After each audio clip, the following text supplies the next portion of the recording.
Have you ever downloaded a file using Safari on your iPhone, only to wonder where it actually went? You're not alone. Fortunately, iOS 26 makes it easy to find and even customize where those Safari downloads go. Here's how to do it step by step.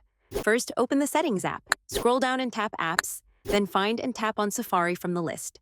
Now scroll to the General section and tap Downloads. Under the Store Downloaded Files. On Option, you'll see three choices. 1. iCloud Drive. This saves your downloads to iCloud and syncs them across all your Apple devices. Perfect if you're constantly switching between iPhone, iPad, and Mac. 2. On my iPhone, this option stores your downloads directly on the device itself. Ideal for offline access without relying on cloud storage. 3. Other. Tap this option if you want to create a custom folder for better file organization. Let's say you choose Other. You can now browse your phone's local directories. For example, tap Downloads under On My iPhone. To make your own folder, tap the three-dot menu icon in the top right corner and select New Folder.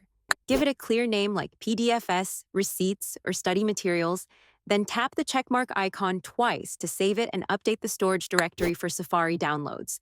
Once you've selected your preferred folder, Safari will automatically save all future downloads to this new location. And don't worry, you can always come back and change the download location later if your needs change.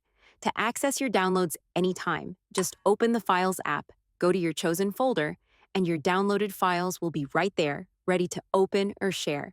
And that's it. Now you know exactly where your Safari downloads are stored and how to stay organized moving forward. If this guide helped you clean up your files and take control of your storage, give it a like and subscribe for more smart iPhone tips that actually make your life easier. Thanks for watching, and stay organized.